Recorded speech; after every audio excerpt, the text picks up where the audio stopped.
Hola, bienvenidos a un nuevo programa de entrevista. No hay cifras oficiales para conocer la dimensión del problema en España, pero lo que es cierto es que el acoso escolar es un asunto que genera muchísimo dolor a muchas familias y muchos niños. Hoy hablamos en primera persona con un padre que lo ha sufrido. Su hija hace 4 años falleció, la familia esgrime, por motivos de acoso escolar. Hoy hablamos con José Manuel López Viñuela, también es presidente de la asociación Trencats, en español Rotos. Muy buenas, José Manuel. Hola, ¿qué tal? Encantado. Qué difícil es ese dolor, ¿no? De perder a una hija. No, no es soportable. Lo llevas como puedes. Sobre todo es como si estuvieses actuando a que eres normal o llevas una vida normal, como si fingiese, pero no te olvidas ni un segundo de ella, ¿eh?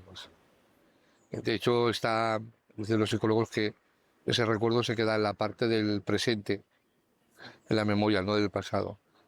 Entonces lo recuerdas cada día. Nunca lo superaremos los que nos ha pasado esto, pero el cuerpo no se apaga, sigue viviendo. Yo pensaba que si ocurría algo así morías, no que podrías seguir adelante, pero el cuerpo resiste. Cuéntame cómo era Kira antes del acoso escolar, cómo era tu hija. Una chica tenía sus amigas, su grupo de amigas muy amigable, le gustaba mucho ayudar a los demás, a apoyarles, ¿no? Quería ser pediatra, porque decía que así podría ayudar a otros niños. Había leído Wonder, una niña que hablaba inglés perfecto, porque en casa veíamos la tele en inglés y su mamá, María José, es profesora de inglés, es filóloga. Y bueno, Kira era una chica muy querida en el cole. De hecho, se hizo fotos con el curso de antes, porque la cambiaron de un año a otro. Se hizo fotos con los dos cursos, en la foto de final de clase, la única que hizo eso. Pero bueno, ¿Qué pasó? De repente, ¿qué es lo que cambia? ¿Qué es lo que vosotros veis que hay un punto de inflexión? nosotros siempre hemos denunciado que le iban haciendo acoso escolar ya desde pequeña, desde los 4 años, y luego ya de mayor también, que era de otra forma. Lo denunciábamos en la escuela, y la escuela parecía que hacía algo, pero luego volvía a suceder lo mismo. Y al final, bueno, pues lo que parece es que le ha robado la autoestima a este acoso escolar. Y un día decidió decidió, un día murió, se quitó la vida. Yo no digo que fue una decisión, sino un impulso muy grande. Quizás por algo que le sucedió el día antes, eso no lo vamos a saber nunca, o sencillamente por la presión que venía sufriendo, de que siempre le decían que no era suficiente, que no hablaba tan bien inglés, que tenía una voz rara, esas burlas que le hacían, que si son una vez y lo dice una persona no pasa nada, se la han repetido años y al final, pues, acabó mal, ¿no? El colegio nunca aplicó un protocolo y mi hija ya no está, por lo menos no, físicamente no está. ¿Cómo fue ese proceso con el colegio? Es decir, vosotros sentís que había, ¿no?, burlas, tenéis una conversación y qué ocurre en ese proceso que viven muchas familias en España donde muchas veces lamentablemente no hay respuestas efectivas, ¿no? Nunca hemos sentido apoyo de la escuela Mayanet, que es donde iba aquí cerca en el barrio. Cuando nos quejábamos cuando tenía 4 o 5 años no le daban importancia. Hombre, que a una niña le corten el pelo con una tijera es grave, porque eso significa que no había supervisión de un adulto. Podría haberle clavado la tijera en un ojo y ¿qué? Se hubiese ocurrido, ¿no? O le robaban cosas de la cartera o le empujaban por la escalera. Son temas graves. Si ocurriesen entre adultos, serían delitos. Pero como ocurren entre niños, nunca le llegó a dar la importancia que tenía. Por eso nunca aplicaron protocolo. Y nosotros éramos padres primerizos, no sabíamos que se podía denunciar por ejemplo, en consejería de educación y cosas así. El colegio no te informa y el colegio te dice que lo tienes que solucionar ahí. Y en el fondo tú confías en ellos de alguna manera, porque tú dejas a tus hijos ahí 7 u 8 horas, no te puedes enemistar, ni llegar a tener falta de confianza claramente mostrada, porque quieres tratarte bien con los docentes porque ellos son los que van a cuidar a tu hija. Claro, si yo llego a saber que la consecuencia es el suicidio, a lo mejor no hubiese sido tan tolerante con ellos, ¿no? Pero no tenía ni idea de que el acoso escolar era tan grave. Lo es. ¿En qué momento sentís que de repente esto pasa? ¿Hasta qué punto sentís que hay gravedad? ¿Hay algún momento en el que decís esto ha cambiado la dimensión del problema? Sí, cuando empezaban a haber dificultades ya para socializar entre grupos, nos empezó a preocupar, pero fue especialmente preocupante cuando un docente, que hoy es el subdirector, eh, le cogió por hacer algo que habían hecho otras niñas, le castigó solo a ella, que de eso estamos esperando todavía respuesta, y le dijo que las pondría en público para que hiciese el ridículo y que eso que había hecho estaba mal, usar el móvil en clase, que no se podía. Y que, bueno, que estaba castigada, se la castigó 4 tardes a solas. El plan de convivencia de los colegios dice que a un adolescente no se le puede castigar a solas, tienen que haber 2 docentes, el tutor y el maestro, ¿no? 2, no uno. Nos enteramos de que él estaba solo y mi hija volvió, consecuencia de eso, ese día diciendo que lo que le había pasado era injusto y que no merecía vivir. Cuando ya estaba fallecida nos enteramos que tuvo otro ataque de ansiedad, aparte del de casa, en los lavabos del colegio. Nos enteramos ya después por las amigas. Y es que un profesor es un referente, no solo una persona que enseña. Y al final hemos tomado la decisión recientemente de que a este docente, que hoy es subdirector, era profesor de religión, era miembro de la pastoral, le vamos a poner una querella porque queremos que explique al juez por qué hizo esas cosas tan mal que tanto afectaron a mi hija.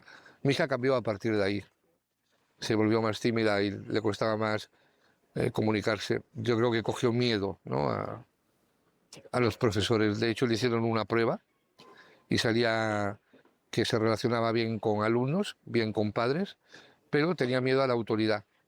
La autoridad en aquel momento eran los docentes, porque iban a un colegio.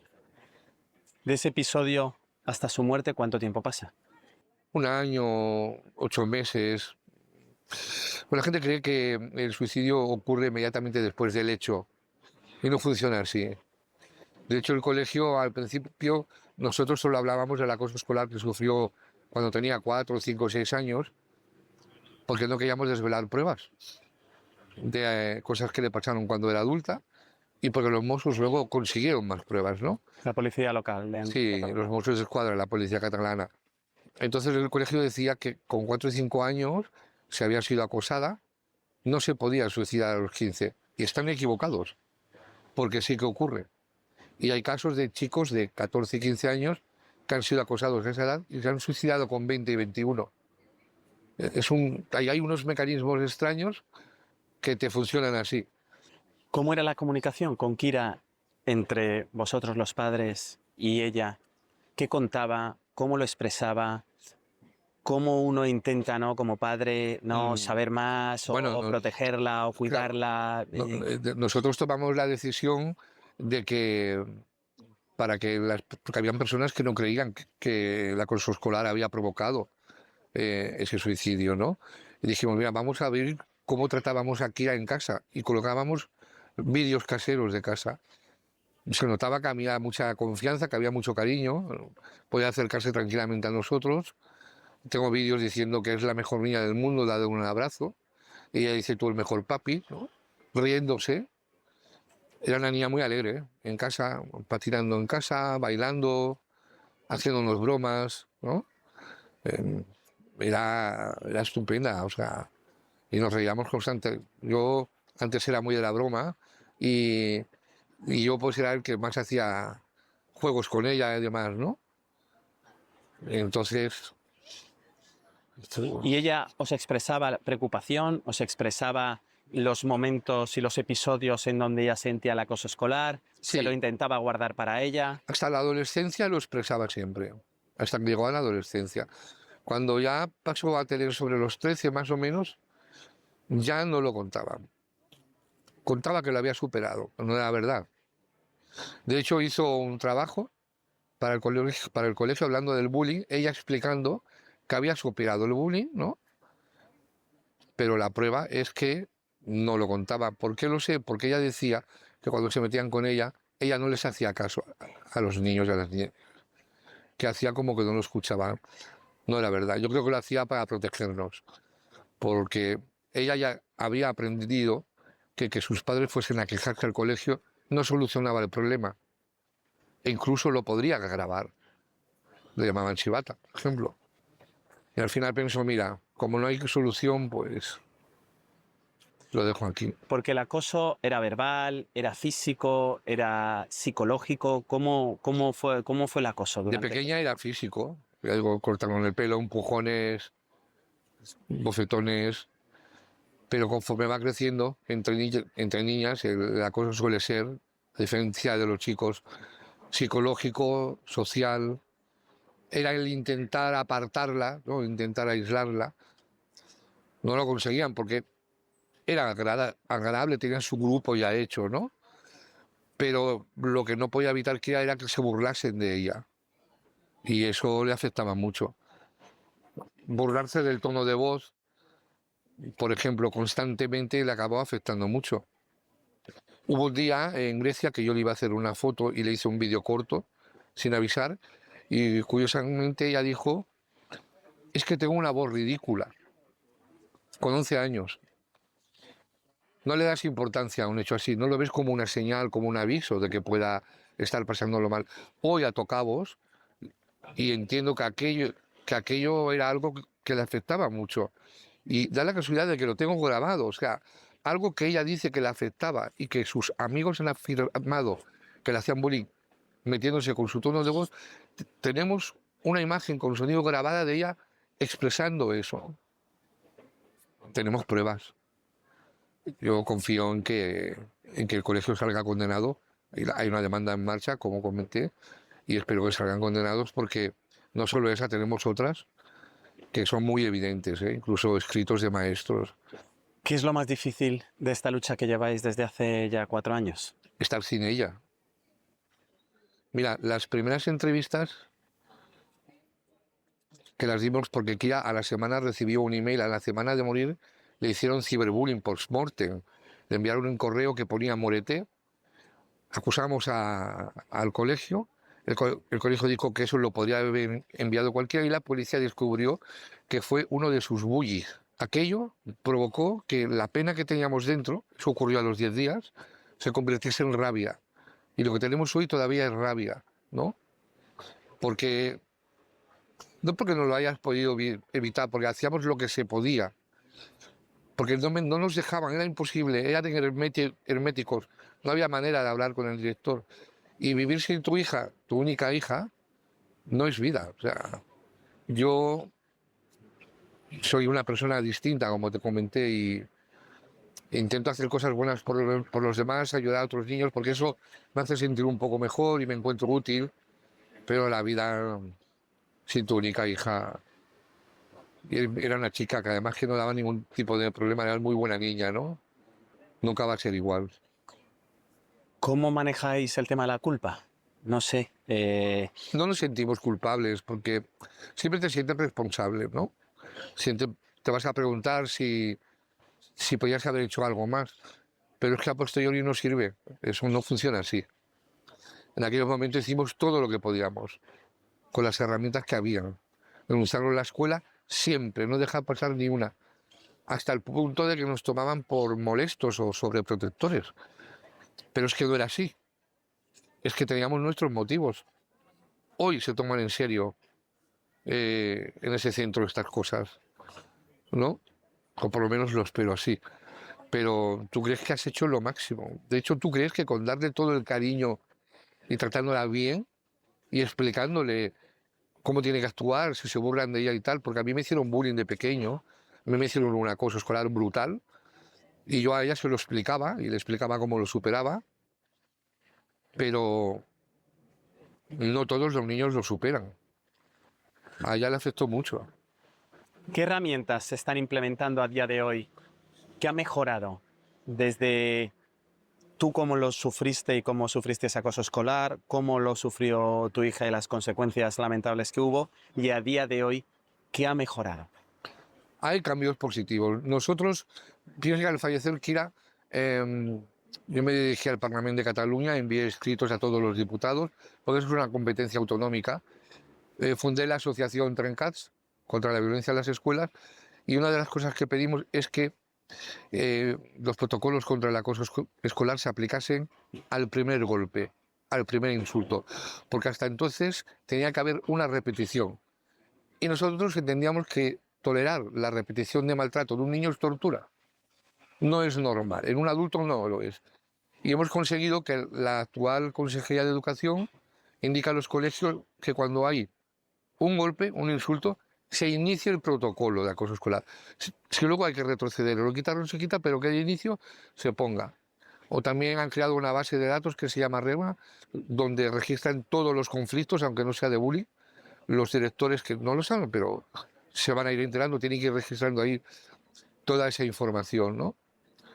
Eso parece que no es importante, pero sí que lo es, porque les da mayor protección a los niños, ¿no? Ya no tienen que esperar a recibir varios golpes, ya el primero. Pero eso pasa en Cataluña, queremos que ocurra en el resto de España. Por eso la asociación que dirijo es a nivel nacional, ¿no? Porque aspiramos a que haya un protocolo completo, cada uno en su lengua, pero que sea un protocolo que defienda realmente a los niños, no a maestros o a la Consejería de Educación, sino que esté orientado a ellos. ¿Qué falta por mejorar? Es decir, hay muchos aspectos, ¿no? Donde muchas veces no sé hasta qué punto los colegios se protegen, son poco transparentes. ¿Qué puede mejorar? Hay que concienciarse. En España las autoridades no están concienciadas de la gravedad de la violencia en las escuelas. No lo están. En Francia sí, en Inglaterra también. Lo que hay que hacer es, como han dicho un poco, por ejemplo, los franceses, introducir el acoso escolar en el Código Penal, no con ánimo punitivista, sino con ánimo de que, por ejemplo, si un menor comete un delito grave contra otros, se pueda activar los servicios sociales. Ahora no se puede, si tiene menos de 14, no se puede hacer nada. No se le puede detener. Detener a un niño no significa que lo vas a detener como a un adulto. De otra forma, ¿no? En Inglaterra, a partir de los 10 años se puede y la policía puede entrar en un colegio o en una universidad. Aquí no. Hay que cambiar la forma de actuar de los docentes. En la universidad enseñarles que son los responsables, no van solo a enseñar, son garantes. Un ejemplo y la seguridad de los niños. Los profesores en las aulas, los maestros, son la policía del colegio, los directores son los responsables. Lo dice el Código Civil, en 1903, cual padre de familia son responsables, ¿no? Y luego los padres, las familias, se las tienen que involucrar más en los colegios, en la educación de los niños, porque los niños no vienen bien educados al cole. Y si tú llevas a la tuya bien educada y los demás no lo están, si los demás no tienen valores y la tuya sí, tu hija va a salir perjudicada. Entonces yo creo que la enseñanza se tiene que llamar más a los padres, más reuniones con los docentes para que participen en la educación y en la formación de los niños. Y luego, por último, que Consejería, la Inspección Educativa, se centre en hacer que la prioridad sea la seguridad de los niños, no los maestros o los inspectores, que va un poco orientado ahí, sino a los niños.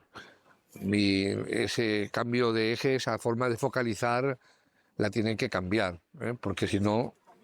Es difícil conocer la dimensión del problema, pero ¿qué datos manejáis vosotros en la asociación? ¿Cómo de grave es el acoso escolar? Mira, por ejemplo, lo dije en la última charla en la Universidad de Psicología de Granada, la Complutense de Psicología de Madrid, hace 2 años ha sacado un dato, y es que entre menores de 14 años la violencia escolar ha subido un 45%. La inocencia del niño, como nosotros la conocíamos cuando éramos niños, se ha perdido. Por ejemplo, en mi asociación, en Trencats, estamos registrando cada vez más violencia sexual entre niños de 9, 11, 10 años, algo que parece increíble. Pues yo creo que son actitudes espejos de lo que ven en Internet, ¿no? Que los padres no superditan lo suficiente. Y es una generación completa a nivel mundial la que ha accedido a redes sociales sin control. y acabaremos pagando poco a poco eso. Tu asociación se llama Rotos, ¿no? ¿Cómo es ese proceso vital de los padres que habéis perdido, ¿no?, a una hija, que quizás es lo más duro que puede haber? ¿Cómo intentáis sanar, ¿no?, ese Le dolor? llamamos rotos, trencats en catalán, porque por dos cosas. Porque los chicos, las chicas se encuentran con sus sueños rotos, que no pueden hacer lo que quieren, no pueden hacer amigos, no pueden estudiar felices. Y luego porque los que nos quedamos aquí, el dolor no desaparece, el dolor de mi hija se ha pasado a sus padres. Piensa que los primeros en encontrar a mi hija fallecida fueron su mamá y yo. Y luego llegó policía y ambulancia. Eso no hay nada más duro que eso. Y al final, ¿por qué? Porque un grupo de chavales se ha burlado y no han habido adultos que hayan sido capaces de evitarlo. Porque los niños siempre van a ser niños. Mira, hay una estadística que dice que un 20% de los chicos que se suicidan son víctimas de acoso escolar, pero un 17% de los acosadores también se suicida. Y aquí sufren todos. Y todos los que vean esto que estoy diciendo ahora tienen que entender que sus hijos van a ser o acosadores, o acosados, o espectadores. Nadie, ningún niño se va a librar de eso. Y el que ve esos abusos está con miedo pensando que le puede tocar a él y también sufre. Estamos sacando unas generaciones que van a ir todos al psicólogo necesariamente, cuando lo podemos evitar si cambiamos las normas, si cambiamos las reglas del juego. Hay que hacer un cambio estructural en educación, desde la formación de los maestros hasta que den clases ya no solo maestros, sino psicólogos, asistentes sociales, porque lo más importante de los niños es que sepan estar, que sepan comportarse, que tengan educación emocional, no solo intelectual. Si solo les damos clases de conocimientos y no salen buenas personas, pues pasa lo que pasa, ¿no? Que se pierden el respeto y ya no es que no haya empatía, es que no hay ni compasión. Se han llegado a burlar de niños en silla de ruedas golpeándolos, ¿no? Es que es falta de compasión. Y esto, si diriges una asociación como la mía, es el pan de cada día. Y la gente se alarma cuando lo ve en televisión. Es que no se puede grabar siempre, pero está ocurriendo a diario. ¿Qué pasa con esos padres de los acosadores? ¿Qué pasa con esos niños? ¿Cómo ha sido la situación después de la muerte de Kira? Bueno, yo hablé con alguno y es como que no te escuchaban, o sea, miraba al vacío, uno de ellos, aún lo recuerdo. Y yo decidí que si me saludaban, no saludarlos nunca más. ¿No? Decirles, por favor, no necesito que encima vengas a saludarme como si no pasara, sabes perfectamente lo que ha pasado. No acaban de ser conscientes del daño que han hecho, permitiendo que sus hijos hagan lo que quieren. ¿No? Algún padre, cuando hemos ido, ha corregido a su hijo y no le ha permitido nunca más hacer bullying a mi hija, nos consta. Han habido algunos padres que han actuado muy bien, pero han habido otros que todavía a día de hoy creen que ser bully es ser líder o gracioso y no tiene nada que ver. Y ese niño, si disfruta haciendo daño a otros, tiene un grave problema. Y el día de mañana a lo mejor es un delincuente o cualquier otra cosa, ¿no? Si no se reconduce al niño, ese niño acabará mal. Yo, sinceramente, cuando los veo por el barrio, hago como que no los veo, no quiero que me digan nada, quiero estar tranquilo. Y bueno, a ellos no puedo hacerle nada porque la jurisdicción juvenil vence a los 3 años y tal. Y le he mandado al colegio, que para mí es el auténtico responsable, porque yo lo mínimo que esperaba era dejar a mi hija allí de una forma en recogerla igual, no recoger un cadáver, ¿no? Y al final con lo que me quedé fue con un cadáver. Y ellos, el centro educativo, lo podría haber impedido y no ha sido así. En todo este proceso tan doloroso, no sé si has aprendido algo, si hay alguna enseñanza que compartir con, ¿no?, con quien nos está viendo. Cuando me preguntan qué se puede hacer para evitarlo, claro, yo respondo que no soy el más apropiado, porque a mí no me ha salido bien. Y yo estoy seguro que si yo aquellas fechas no tuviese los conocimientos que tengo hoy, habría actuado de otra manera, ¿no? Y a lo mejor, mi hija estaría viva, pero como expliqué antes, eso no funciona así. José Manuel, muchísimas gracias por tu testimonio. Gracias por darme voz. Pues este es el relato en primera persona de lo que es el acoso escolar aquí en España. Espero que les haya gustado. Nos vemos en una próxima ocasión.